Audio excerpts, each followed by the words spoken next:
Thank you for your interest in the study of the prophet Isaiah. This is the virtual edition of the Geneva class of Stevens Valley Church. And we are today considering two critical summary chapters in the book of Isaiah. Summary in the sense that this is the climax of the prophecies against the various nations. And it's divided quite well. Those who gave us the chapters and verses sometimes did so not too accurately, but in this case, very accurately, because chapter 34 is a woe chapter and chapter 35 is a weal chapter.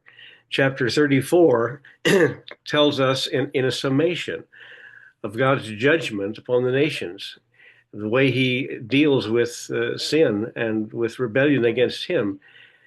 And it seems as if Isaiah is saying that the focus is upon Edom, which was a small country within Palestine. They were the descendants of Esau, the brother of Jacob. They were both sons of Isaac and therefore grandsons of Abraham. And the Edomites, they later came to be known as Idumea.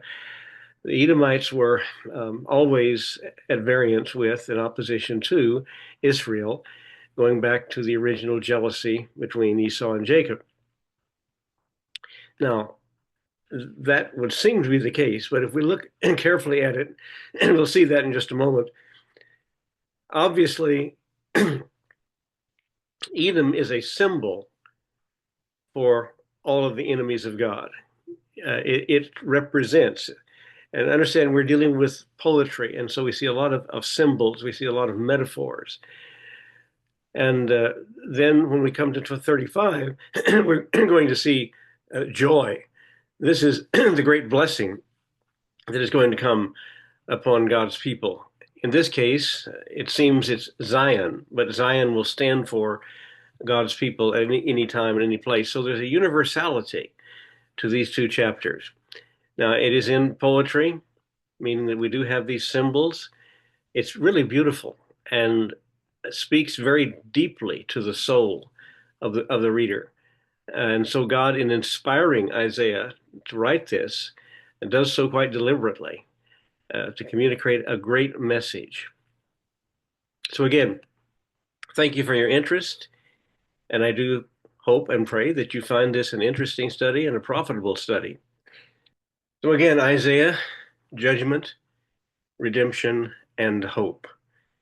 And today, we're looking at chapters 34 and 35.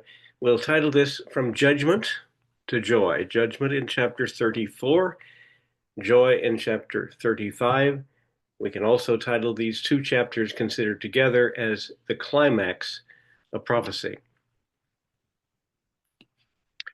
So in an overview, Isaiah chapters 34 and 35 form a dramatic literary and theological unit that contrasts divine judgment on the nations, particularly Edom representing the nations, with the promised restoration and joy for Zion representing God's people anytime, any place. These two chapters reflect the dual themes of judgment and salvation, a hallmark of Isaiah's prophetic message.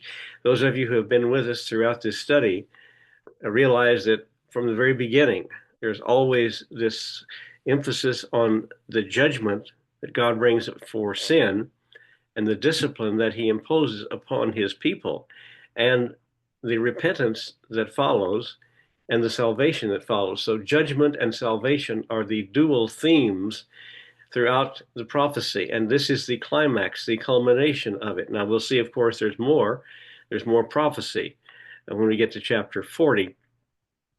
And there is an historical account that's going to occur in the interim, which deals with the invasion of Sennacherib. But as far as the prophecy concerning the nations, in the broad sense of the word, they reach their climax here in chapters 34 and 35. The immediate fulfillment is in the defeat of Idumea, or the Edomites. But then it's also going to be seen in the defeat of Assyria, which is going to follow. We'll see the details of that in the next few weeks. And then after that, of course, is Babylon, because Babylon takes over from Assyria as the great world empire, and then other nations. Of course, you'll think of the Macedonians, we'll think of the Romans, and then on down the line to this present time and to the end of time.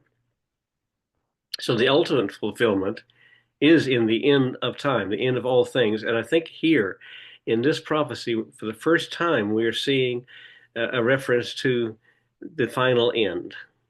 And it's pretty plain. The end of time and the great judgment. And the righteousness of God is vindicated in the symbol of the sword of the Lord. And that symbol continues throughout the scriptures. Again, I remind you that Isaiah is the basic prophet, that other prophets who came after him, such as Jeremiah and Ezekiel and Daniel, these other prophets will build upon what Isaiah says, and that will continue into the New Testament and into the book of Revelation.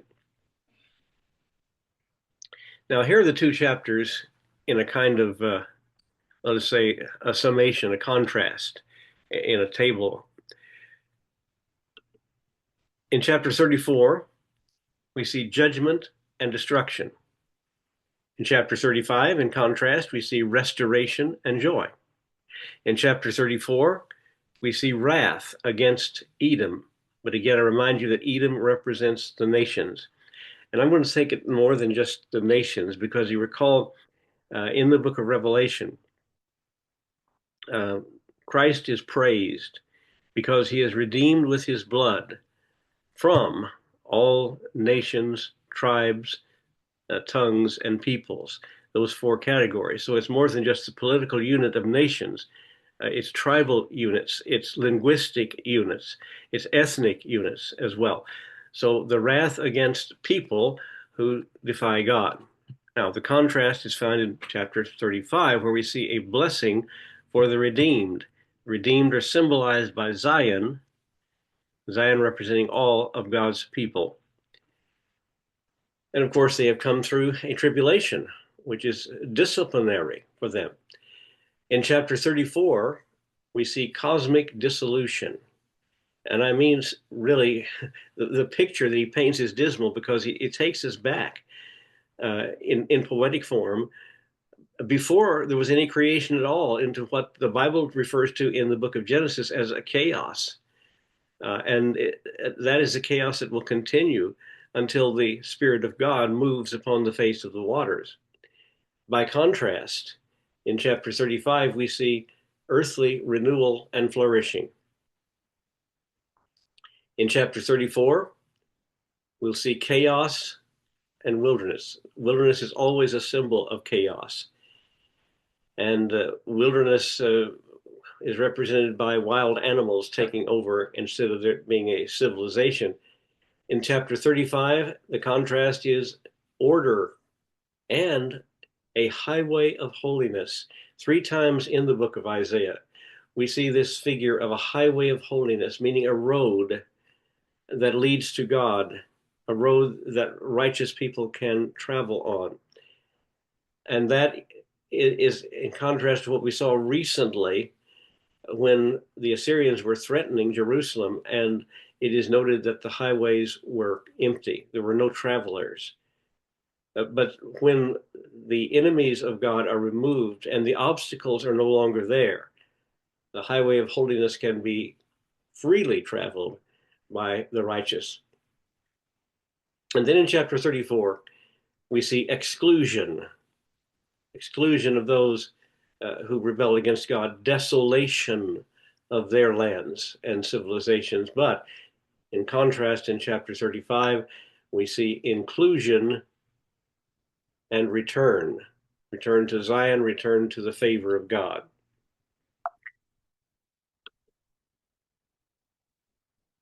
So as we come into chapter 34, we'll see this first section, which is dismal. It's the woe.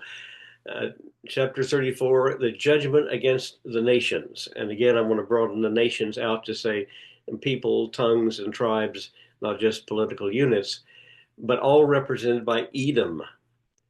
Edom is symbolic for all nations opposed to God. So in chapter 34, which we'll see is the topic is simply the wrath of God, in verses 1 to 4, we're going to see all nations called to witness.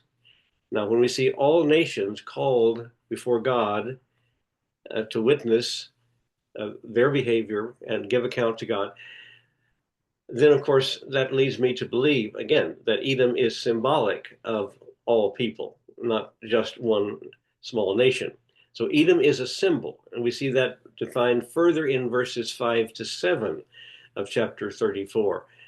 God's sword falls on Edom, which of course means his wrath is going to fall upon those people who oppose him, the people of the world.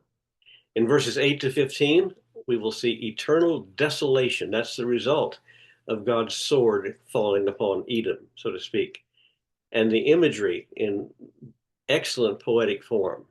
I won't say beautiful because it's very discouraging, but it is well set before us in image, in symbol, in hyperbole, a wasteland imagery. And then in verses 16 and 17, the concluding verses, we'll see assurance, the result. And that, of course, becomes a segue to lead us into chapter 35, where we're going to see the wheel. We're going to see God's favor. We're going to see a wonderful conclusion. But first, we're going to see the wrath. Point being, God's word will never fail. God's word is always true. So an overview. Isaiah 34 is a vivid oracle of judgment, primarily directed against the nations, with Edom singled out as a representative of all those people, nations, tribes, tongues, all those who oppose God and his people. The chapter uses highly symbolic and apocalyptic language to describe the devastation of God's wrath. Before we move on to the next statement, let me just say that the word apocalyptic, it's a Greek word which means actually revealed. That which is concealed is revealed. Something that is an apocrypha is not understood, not known, not revealed. And we talk about an apocalypse that actually means a revelation. And so that's why the book of Revelation is called in Greek the Apocalypse. But because that the book of Revelation and the language we see here in Isaiah describes the end of all things, the word apocalyptic and the noun form apocalypse has come to represent the end of all things, the end of the world. And I think we'll see today that that's what we're looking at, the end of all things. And now the second point, Isaiah moves poetically from Assyria, which was the great enemy to God's people at this time, later to Babylon, and then the other world empires, and finally to the Messiah and the end of time. So as we look to verses 1 to 4 to begin this study, all of the peoples who are not God's people, all of these peoples who are compose what we call the world, are going to be called to witness. So it begins, come near, O nations, to hear. Verse 1. That is a universal summons to all nations and peoples, and underscores that this judgment has global significance. It's worldwide. God's justice is not localized. It implicates all humanity. Again, we can say, when we talk about Edom, it is referring to all people in the world who are opposed to God. The second point, the indignation of the Lord is against all nations. That's verse 2. God's wrath is depicted as a consuming force, and the imagery of slain bodies and the dissolving hosts of heaven, as we see in verses 3 and 4, recalls the apocalyptic themes found in Joel and in Revelation. Again, apocalyptic in this sense, meaning the end of all things. And the third point, all the host of heaven shall rot away. Verse 4, the cosmic signs symbolize the collapse of the created order. Again, going back to the situation before time began, before the Spirit of God moved upon the face of the waters, and everything was without form and void, says the book of Genesis, suggesting that divine judgment affects both heaven and earth. So let's look at these first 4 verses. And as we do so, I want to call to your attention again the fact that we are referring not only to Edom, but to all nations, and not only to nations politically, but to peoples, tribes, and tongues. For instance, notice in verse 1, draw near, O nations, to hear. Give attention, O peoples. Let the earth hear, and all that fills it, the world and all that comes from it. So nations, peoples, earth, and world. And certainly that gives us the picture of a universal judgment, a universal call to account. So here's the verses 1 to 4. Draw near, O nations, to hear. Give attention, O peoples. Let the earth hear, and all that fills it, the world and all that comes from it. For the Lord is enraged against all the nations and furious against all their host. He's devoted them to destruction, has given them over for slaughter. Their slain shall be cast out, and the stench of their corpses shall rise. The mountains shall flow with their blood. All the host of heaven shall rot away, and the skies roll up like a scroll. All their host shall fall as leaves fall from the vine, as leaves falling from the fig tree. You see the poetic imagery here, and also a line that we sing often in a hymn, that the sky is rolled up like a scroll. And we see the host of heaven, we see the whole universe, the stars, moon, and star, all falling. And they are symbolized by leaves, in the poetic sense, falling from the vine, leaves falling from the fig tree.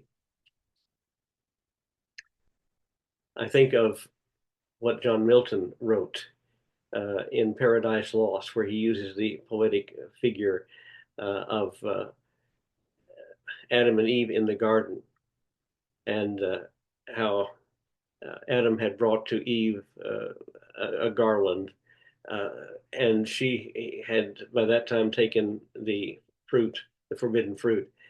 And so Milton has the situation that the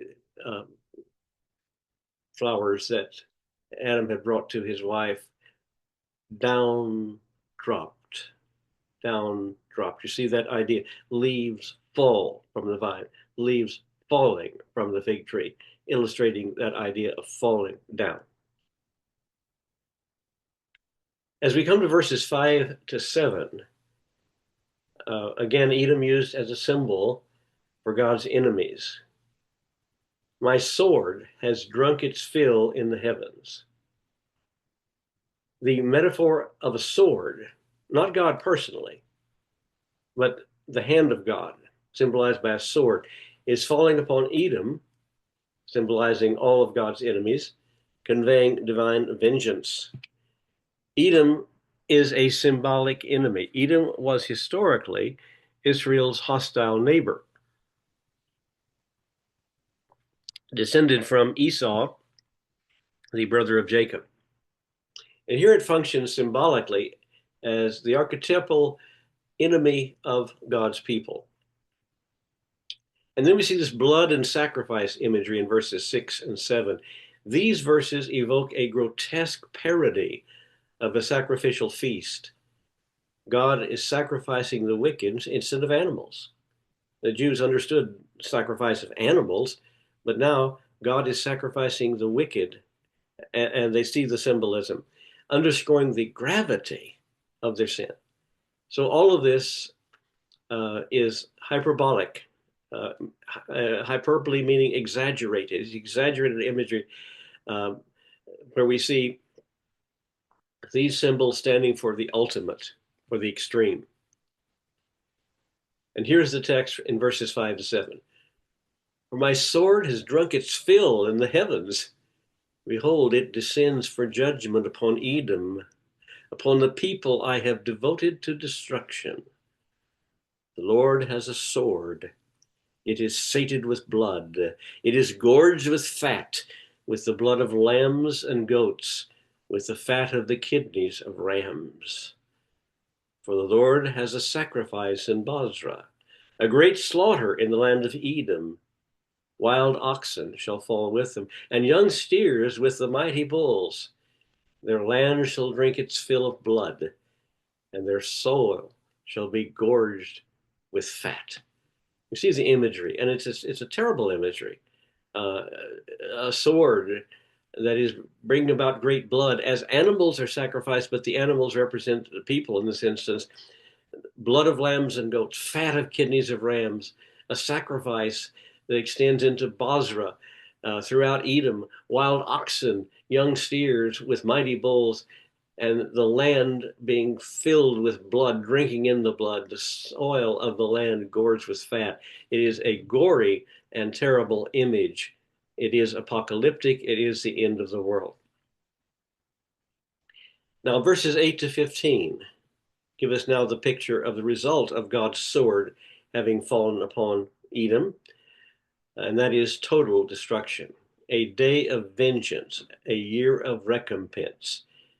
And from verse 8, God's actions are rooted in justice. His is not arbitrary wrath, but deserved recompense. In other words, the world is getting what it deserved, getting the fruit of its behavior, if you please, the reward for its disobedience. That's God's justice. And it is certainly true that we don't want to receive justice from God because we are sinners as well. We do not want to receive what we have deserved. We want to receive God's grace and the imputed righteousness of Christ. So you see that background to the New Testament and to the gospel here. And then in verses 9 to 10, we see a transformation into a wasteland. Edom becomes a burning, desolate place, never to be inhabited. Again, remember, Edom represents all peoples, lands, tongues, and nations. And this portrait portrays eternal judgment and reinforces the permanence of divine justice. This is the end. This is it.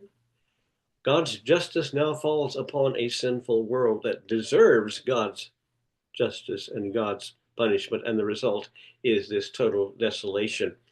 And then in verses 11 to 15, we see again the animal imagery, that creatures of chaos and desolation will now inhabit the land because the people are gone. So these wild animals come in and take over, and they are symbolic. We're not talking about literal wild animals. They are symbolic of disorder and of the divine curse.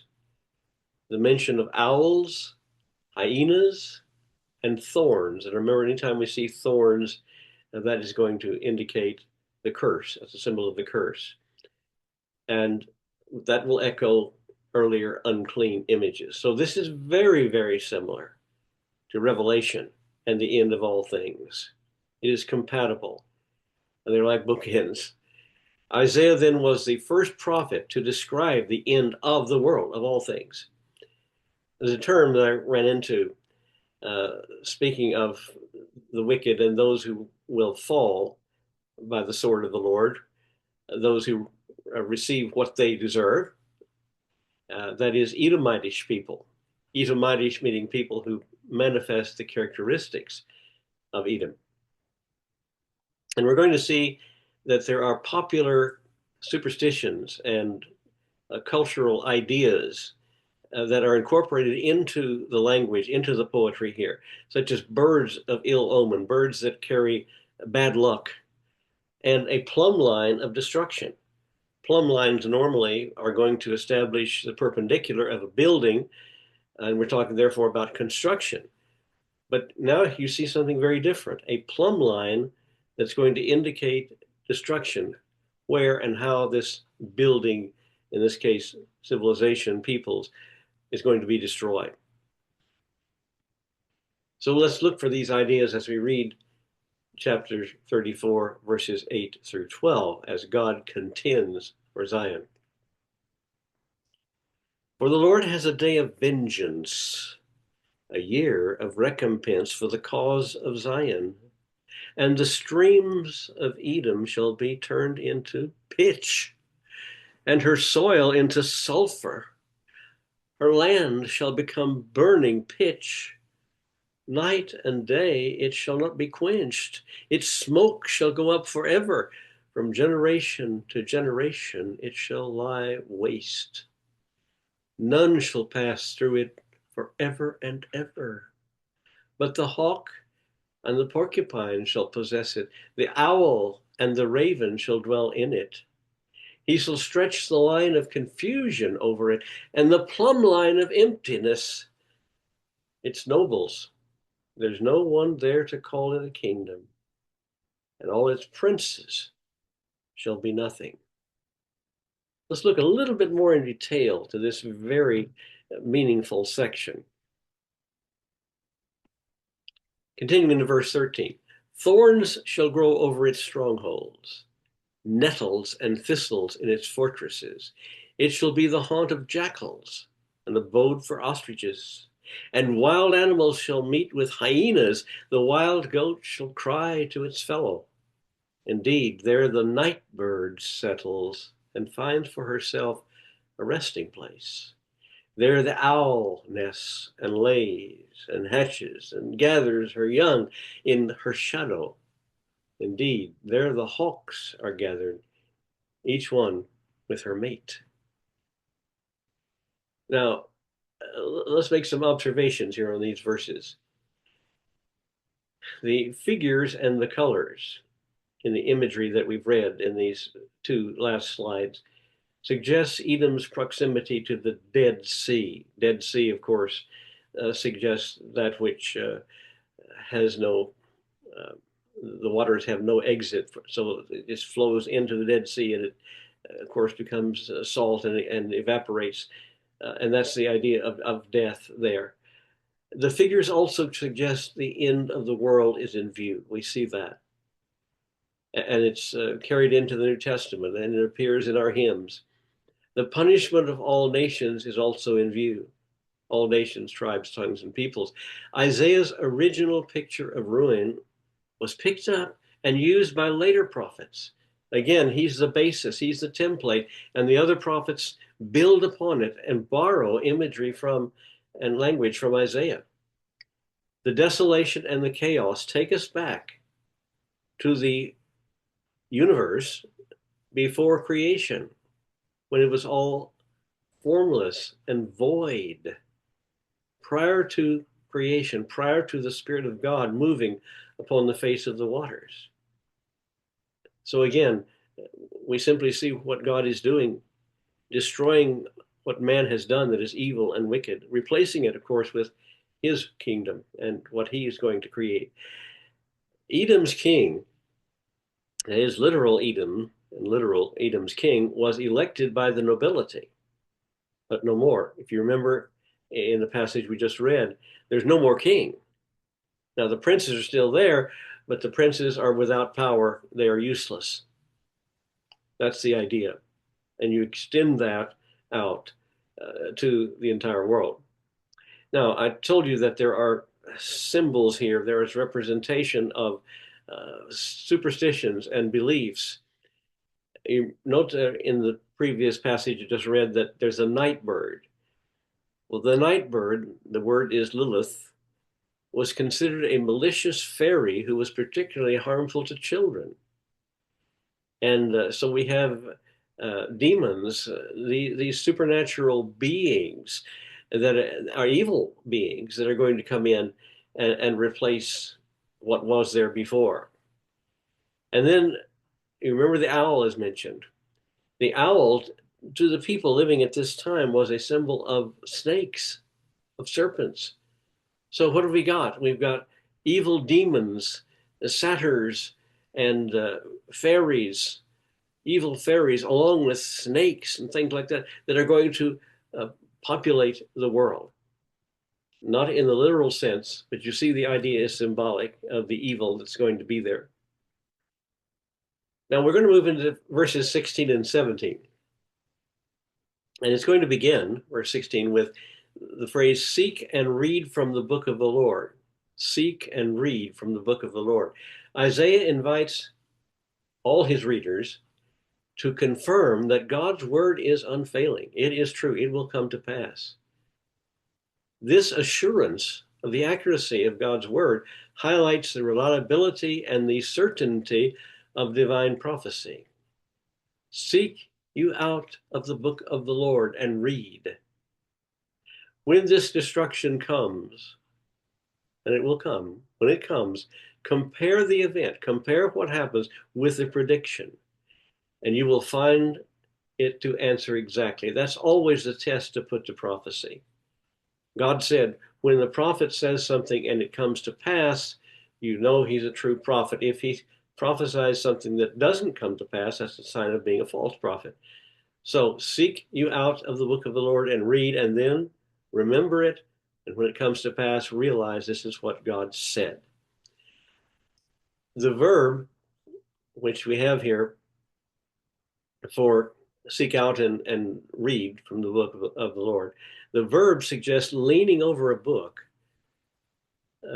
in great interest to search its contents diligently, not superficially. To scan it, and scan in the old sense of the word meant to look carefully. You're trying to find what it says. You lean over it, and you're very intent, and you're very interested in what the contents are. So look at the book of the Lord. Look, look, look. And where Edom crowned its kings, the very place that Edom crowned its kings, would now be inhabited by these evil beings, these satyrs and snakes and vultures. That's the popular culture, of course. So what Isaiah prophesies here and what he pictures here, that this word of prophecy is like the original word of creation, that God is going to bring order out of chaos, but first there's going to be chaos. And God will mold all creatures and their history by his spirit. And we'll see that when we come into chapter 35. This is a prelude to the final destruction that occurred in Edom, and there was a final destruction in literal Edom at the time of the destruction of Jerusalem. And it was not by the Assyrians, but by the Babylonians, and it was not in the 8th century, but it was in the 6th century in 586 BC, and Edom was destroyed at that time also. Thus, with the literal Edom and the literal Jerusalem, but the symbolism exceeds far beyond the symbols of Edom and Zion. So let us read 16 and 17. Seek and read from the book of the Lord. Not one of these shall be missing. None shall be without her mate. For the mouth of the Lord has commanded, and his spirit has gathered them. He has cast the lot for them. His hand has portioned it out to them with the line. They shall possess it forever. From generation to generation, they shall dwell in it. Obvious theological themes in chapter 34. Universal judgment. God judges all nations, not just Israel's enemies, but all nations, people, tongues, tribes, reinforcing his rule as sovereign over all the earth. Edom, of course, used symbolically. Edom embodies all opposition to God and to his kingdom. And the imagery is apocalyptic, in this sense, meaning referring to the end of everything. This chapter prefigures later apocalyptic literature, such as in the book of Revelation, particularly with its cosmic collapse and total destruction. Now we turn to chapter 35. And everything is changed. And again, I say that those scholars who provided the division of the Bible into chapters, and of course verses, did an excellent job here by this demarcation between chapter 34 and chapter 35. Chapter 35 is completely different. It's the promise of the restoration and joy of God's people. So in chapter 35, in this chapter of restoration, in verses 1 and 2, we see a blossoming desert, creation responding with joy. If you've ever been in a desert, and I've had the opportunity to do that on some occasion, but one in particular, all this sand just extending out as far as the eye can see, that's empty. But for a brief time in the spring, these beautiful wildflowers come up, and you see the blossoming desert. It's just amazing. And this becomes symbolic of the restoration of God, turning a desert into a beautiful garden of flowers. And secondly, in verses 3 and 4, we'll see encouragement to the weak. Your God will come. He'll come to the weak. He will give them strength.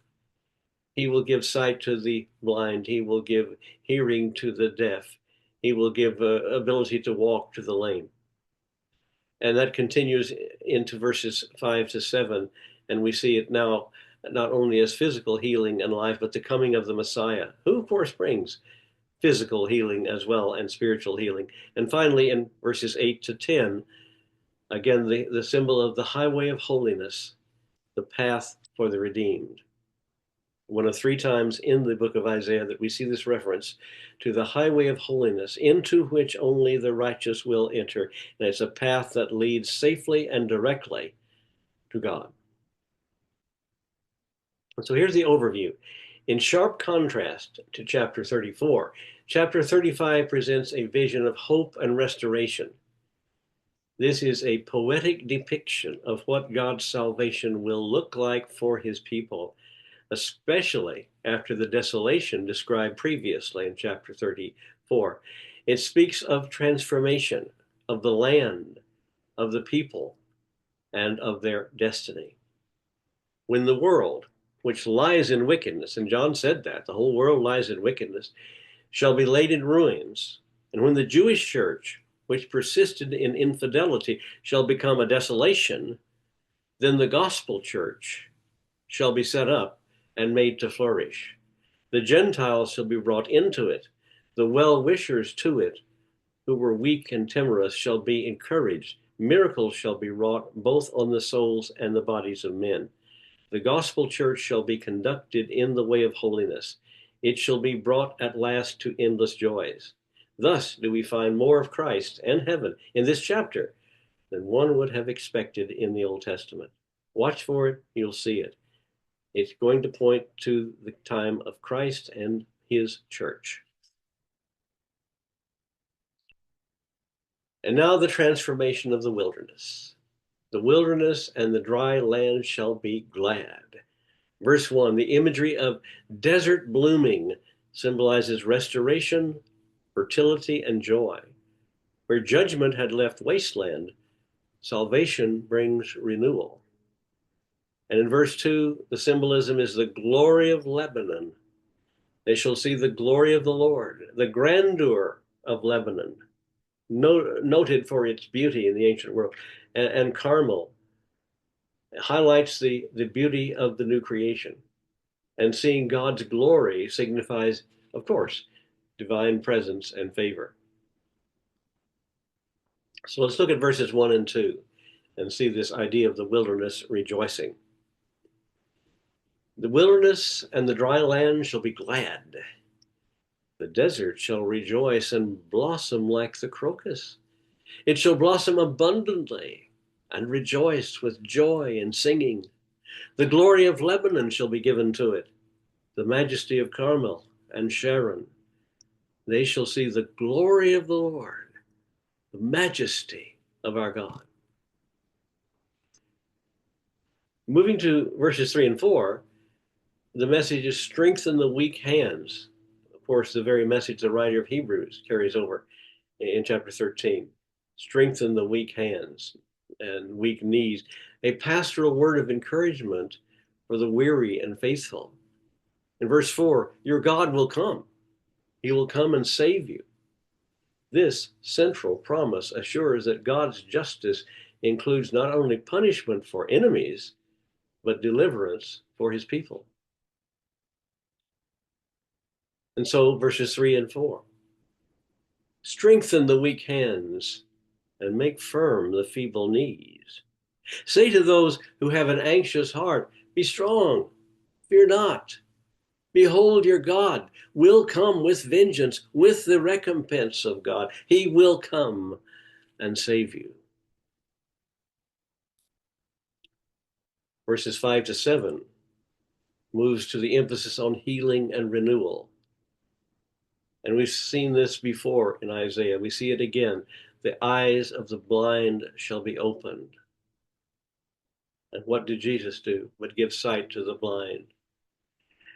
It's a messianic promise, physical and spiritual healing. And Jesus references this passage in Matthew 11:5 and also in Luke 7:22. And you say, is this the promise of physical healing, like physical sight to the blind and physical hearing to the deaf and so forth? Yes. Is it a message of spiritual healing? Yes. Yes to both. It is inclusive.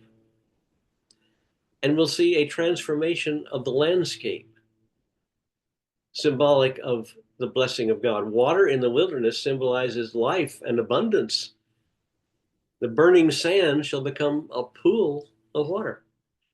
And that evokes an Eden-like renewal. So verses 5 to 7, total healing. Then the eyes of the blind shall be opened, and the ears of the deaf unstopped. Then shall the lame man leap like a deer, and the tongue of the mute sing for joy.